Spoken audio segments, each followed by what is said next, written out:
Welcome back, chemistry students. Dr. Tullis here. This is a big section. We are going to use standard reduction potentials to determine cell voltages for cells under standard conditions. We'll use a table of standard reduction potentials to rank the strengths of oxidizing and reducing agents, to predict which substances can reduce or oxidize another species, and to predict whether redox reactions will be product-favored or reactant-favored at equilibrium. Different electrochemical cells produce different potentials. 1.5 volts for alkaline cells, about 3.6 volts for lithium-ion batteries, about 2 volts for the individual cells in a lead storage battery. In this section, we want to identify the factors affecting cell voltages and develop ways to calculate the expected potential of a cell based on the chemistry in the cell and the conditions used. And by the end of this section, hopefully your pupil will expand because you're looking at something you love and will be the opposite of this meme. We know that electrons that are generated at the anode move through the external circuit toward the cathode. And the force needed to move the electrons arises from a difference in the potential energy of electrons at the two electrodes. This difference in potential energy per electrical charge is called the electromotive force, or EMF, which literally means the force causing electrons to move. EMF has units of volts. 1 volt is the potential difference needed to impart 1 joule of energy to an electric charge of 1 coulomb. 1 volt is equal to 1 joule divided by 1 coulomb. We can also rearrange this and say 1 joule is equal to 1 volt times 1 coulomb. What is a coulomb? Well, it's the quantity of charge that passes a point in an electric circuit when a current of 1 amp flows for 1 second. This voltaic cell should look familiar. Imagine that you plan to study cell voltages in a lab and you have 2 objectives.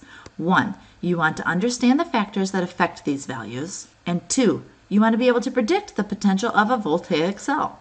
So you could construct a number of different half cells, link them together in various combinations to form voltaic cells, like below, and then measure the cell potentials. After a few experiments, it would become apparent that cell potentials depend on a number of factors. The half cells used, the concentrations of reactants and products in the solution, the pressure of gas reactants, and the temperature. You would find that different electrochemical cells produce different potentials. Well, what factors affect cell voltage, and how do we calculate the expected potential based on the chemistry and what cell we use? Well, let's talk about cell potentials measured under standard conditions. This is where reactants and products are present in their standard states. When solutes in aqueous solutions have concentrations of 1 molar, so 1 mole per liter, gas reactants or products have a pressure of 1 bar.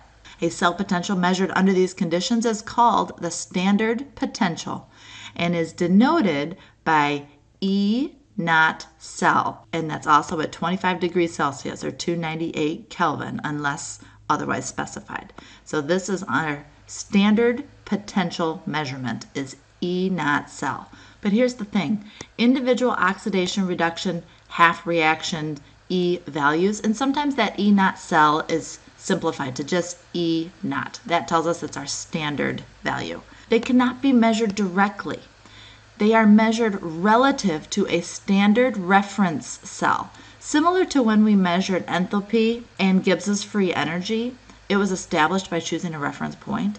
So we use the standard hydrogen electrode, or SHE it's referred to, standard hydrogen electrode.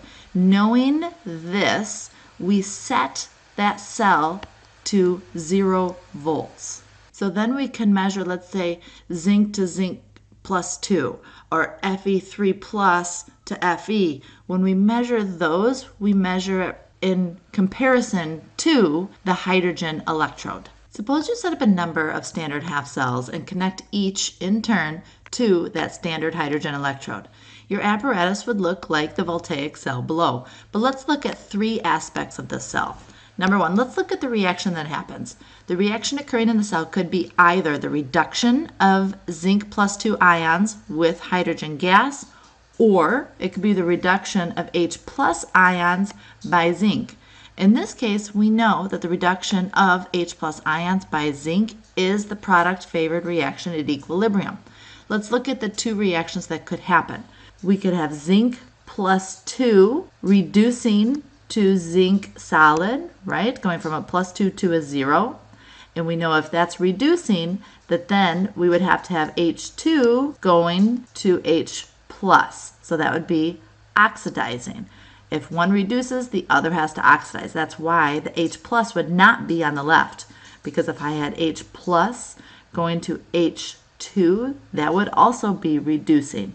And because in this situation we have zinc plus 2 on the left going to zinc 0 with an oxidation number of 0, and it's being reduced, the zinc plus 2 slash zinc solid would be the cathode, and the hydrogen would be the anode. Remember, reduction is cathode, oxidation is anode. Let's say we flip this reaction around. So I have zinc solid that was on the right here, we put it on the left. So I'm going from 0 to plus 2. Therefore, the zinc is being oxidized. The zinc would be the anode. Going from H plus to H0 would be reduced, which would be the cathode. So the hydrogen would be the cathode in this case. Now in this case, this picture is set up in this situation, giving us this positive voltage. So if we look at the direction of electron flow in this circuit, in a voltaic cell, electrons always flow from the anode to the cathode. And if we look here, we have electrons flowing from the anode, we even see the arrows, to the cathode. We can tell the direction of electron movement and therefore which is the anode and which is the cathode by placing a voltmeter in the circuit. A positive potential is observed. If the voltmeter terminal with the plus sign is connected to the positive electrode or the cathode, and the terminal with the minus sign is connected to the negative electrode, which is the anode, then we get that positive potential. If you connected them in the opposite way, the voltmeter would give us a negative potential. We want a positive potential. The positive potential tells us that it is a product-favored reaction at equilibrium. And number 3, let's look at cell potential. Below, the voltmeter is hooked up with its positive terminal connected at the hydrogen half cell. We can see here the cathode is at the hydrogen half cell. And we have a reading of plus 0.76 volts. The hydrogen electrode is thus the positive electrode or the cathode. And the reaction occurring in the cell must be the hydrogen half reaction is at the cathode. At the cathode is where reduction is happening. How do I know? Is H plus on the left? Well, reduction, if I have a plus here and it's going to H2, I'm going from a plus to a 0. That's being reduced. You can always double check. If you accidentally wrote H2 arrow H plus, double check. This is 0. So if I went from 0 to plus, that would be being oxidized. It would have to be flip-flopped. Therefore, at the anode, we have oxidation occurring. So if I have zinc, which in its natural state is 0, going to zinc plus 2, that would be oxidized. If you accidentally wrote Zn2 plus arrow zinc, you could double check and go, oh, plus 2 to 0 would be being reduced. I don't want reduction happening at the anode. I want oxidation happening at the anode. So then when I balance and I make sure that I have 2 electrons on the left for my hydrogen, 2 electrons on the right for the zinc, I bring down everything. I have my net ionic equation showing that the reaction can, in principle, proceed in either direction. But this reaction goes from left to right as written. This shows us that of the 2 reducing agents present, zinc is better than the H2, and the H plus ions are better oxidizing agents than the zinc ions. The potential, that plus 0.76 volts, measured for the oxidation of zinc with hydrogen ions, also reflects the difference in potential energy for an electron at each electrode. From the direction of flow of electrons in the external circuit, going from the zinc electrode to the hydrogen electrode, we conclude that the potential energy of an electron at the zinc electrode is higher than the potential energy of the electron at the hydrogen electrode. because our difference is positive. In order to get a positive number, when I subtract two values and get a positive number, this first value must be greater, right? It'd be like 10 minus 5, I'm going to get a plus 5 value.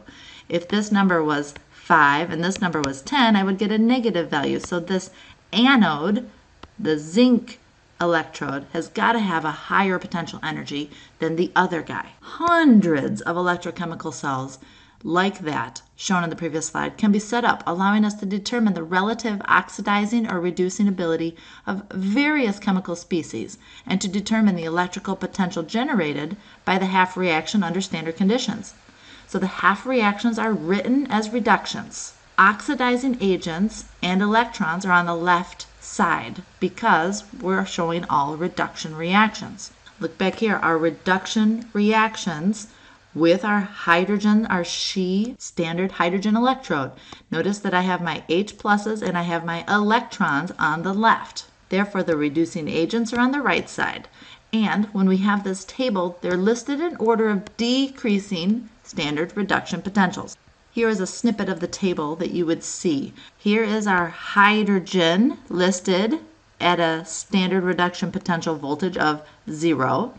And as we go up the table, we're increasing our oxidizing ability. And notice that we become more positive. The higher you go up in the table, the stronger the oxidizing agents are. As we go lower on the table, we have stronger reducing agents. And it's all compared to that hydrogen.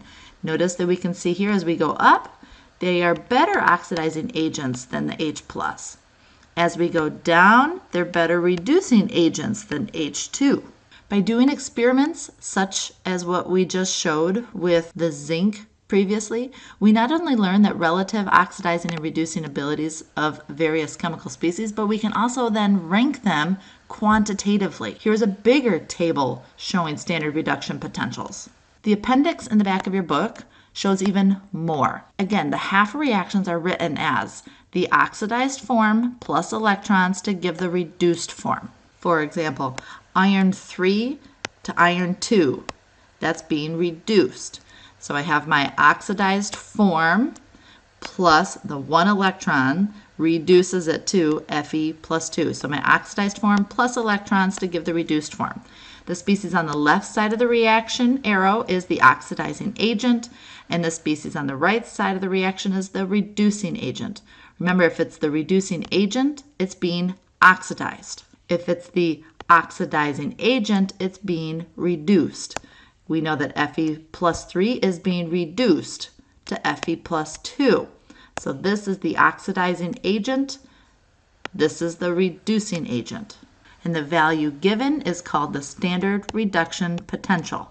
In this case, Fe plus 3 to Fe plus 2, the standard reduction potential is plus 0.771 volts. The table tabulates the standard reduction potentials for half reactions from the highest, the most positive, to the lowest, the most negative values. The more positive the value of E naught for the reactions, the better oxidizing ability of the ion or compound on the left side of the reaction.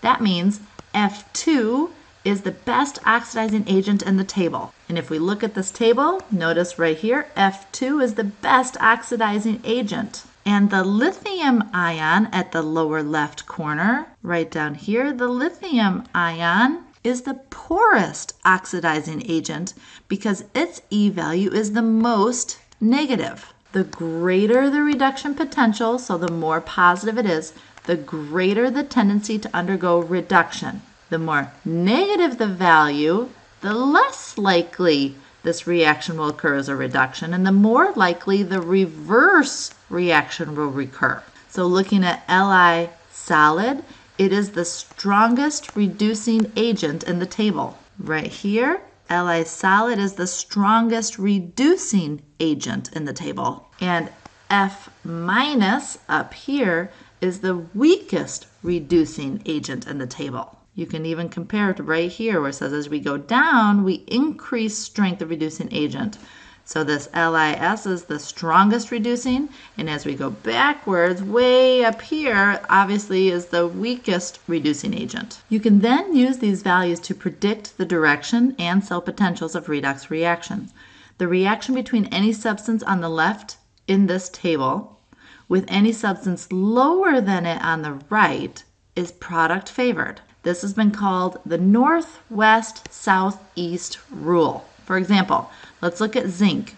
Zinc can reduce iron 2, hydrogen plus, copper 2, and I2. Here are those species. Zinc, solid, can reduce, notice this is southeast, so we go northwest. It can reduce Fe2 plus, H plus, Cu plus 2, I2, anybody that's northwest of it. But if I were to look at solid copper, the only species of those that it could reduce would be I2. It could also reduce O2, but that wasn't one of our options. But Cu, solid, could not reduce H plus because it's not northwest of it. The plus or the minus sign of the half reaction reduction potential is the sign of the electrode when it's attached to that standard hydrogen cell. And by changing the stoichiometric coefficients of a half reaction, it does not change the value of E. Let's say I wanted to look at Fe3 plus being reduced to Fe2 plus. I plug it in and I get plus 0.771. But let's say I times everything by 2, so I have 2 Fe3 plus. I went from 1 electron to 2 electrons and 1 Fe2 plus to 2 Fe2 plus. That doesn't change my potential. Of these 3 different species, tell me which is the strongest oxidizing agent of those, and what's the strongest reducing agent of those? Did you get hydrogen peroxide here, and did you get aluminum here? Let's look a little more at that northwest-southeast rule. That reducing agent always lies to the southeast of the oxidizing agent in a product-favored reaction. So zinc can reduce H plus and Cu plus and Fe2 plus. H2 can reduce Cu2 plus and I2, but H2 cannot reduce Fe2 plus or zinc 2 plus. Copper can reduce I2, but it cannot reduce anybody below it. Not hydrogen, not iron 2 plus, not zinc 2 plus. So any substance on the right will reduce any substance that's higher than it on the left. The reducing agent is the species that's at the southeast corner, which is the anode, because the reducing agent is what is being oxidized. And oxidizing is the anode. The oxidizing agent is the species at the northwest corner, and if it's the oxidizing agent, it's being reduced. And we know reduced is the cathode. To find that standard potential for the cell, we can take values of the cathode and subtract the values of the anode. When the E cell is positive, the reaction goes as written, and it's predicted to be product favored. If that value is negative, it's reactant favored. This allows us to look at reactions that don't just involve the hydrogen cell. Let's say I wanted to look at the reaction using silver and copper. So if I have my silver plus ions reducing to silver solid, and then I have copper that's being oxidized to copper plus ions. That silver is being reduced, so it's the cathode. When I look up that value on the table, it tells me it's plus 0.799 volts. When I look up copper on the table, copper here is being oxidized, so therefore it's the anode. When I look up that value, I see that it's plus 0.337 volts. Copper, this reaction, is lower on the table than silver. So because copper is southeast of the silver plus ions, it can serve as the reducing agent. Copper is being oxidized, which means it is the reducing agent. And yes, it is southeast of silver plus ions. If I take those values and I take that cathode value and I minus the anode value, I get an E cell of a positive 0.462. That positive value tells me that this reaction will go as written and it is product favored. If I write that reaction in the format that we learned in the other section and we get that positive value, like I said, it confirms that the reduction of silver ions with copper metal is product favored at equilibrium. And because it's product favored and it's a positive value, it is spontaneous.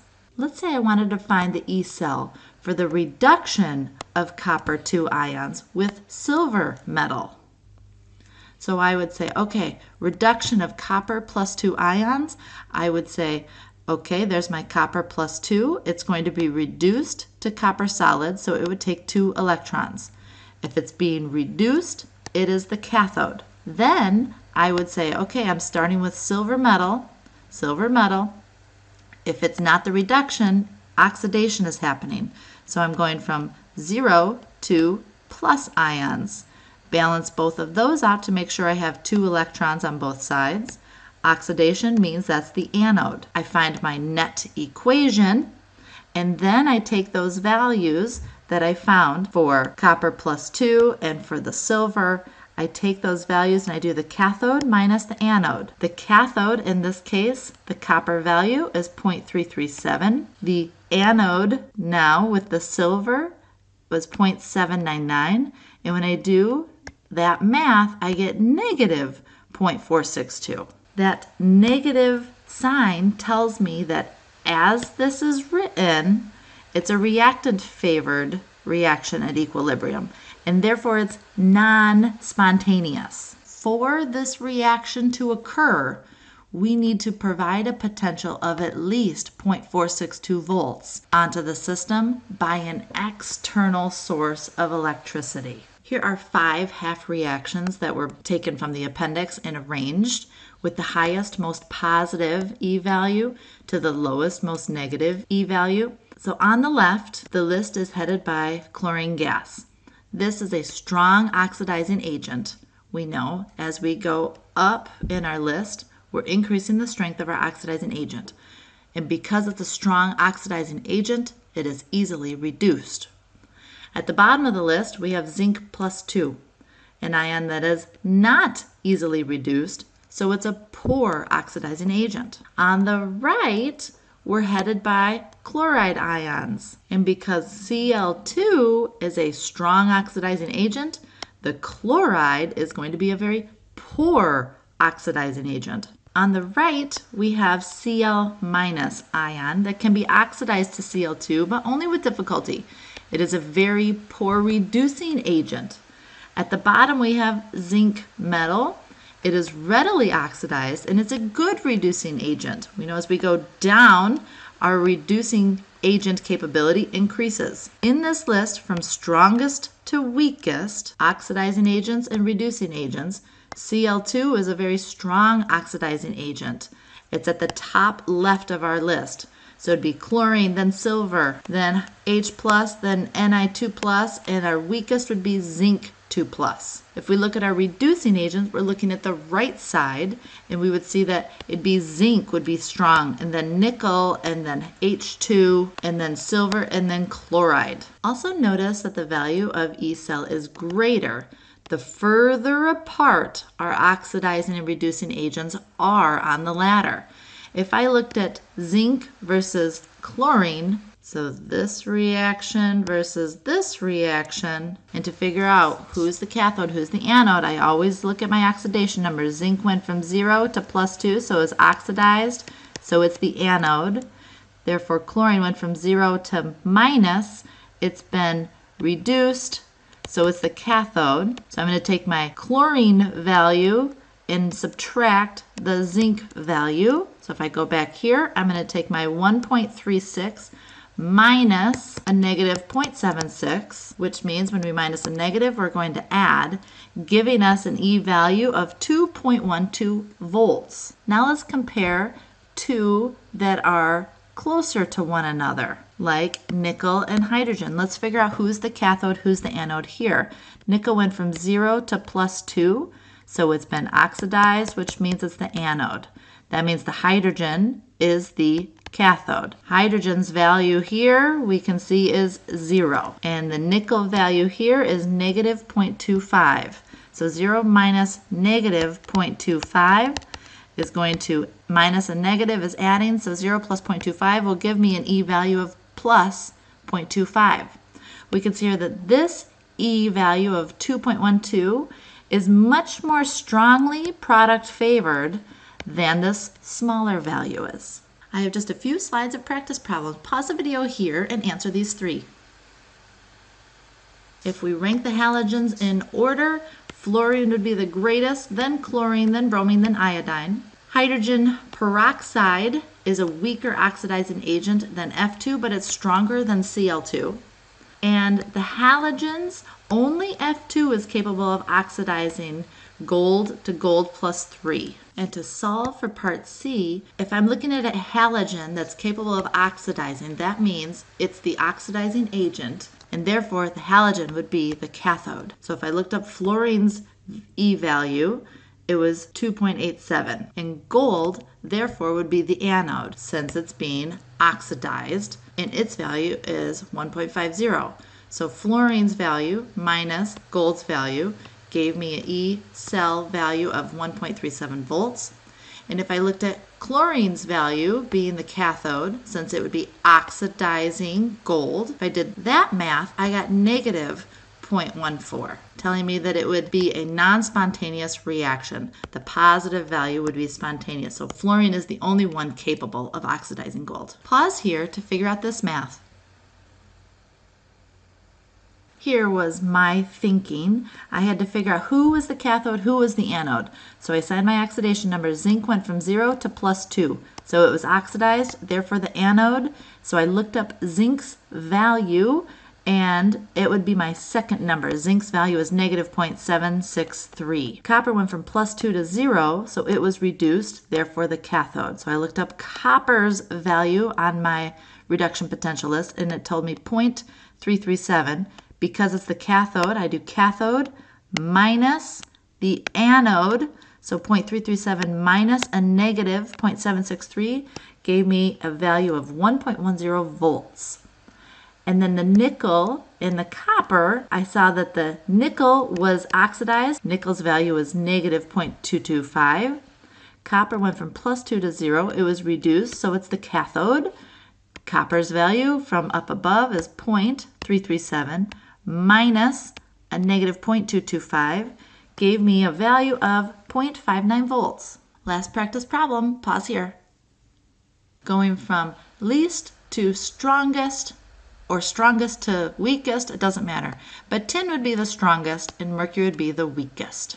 The further down the table, the stronger the metal is as a reducing agent. Which halogens will oxidize mercury to mercury 2? Fluorine, chlorine, and bromine can all oxidize mercury. Mercury is located southeast of all of those. I2, iodine, cannot oxidize mercury because that mercury is northeast rather than southeast of it.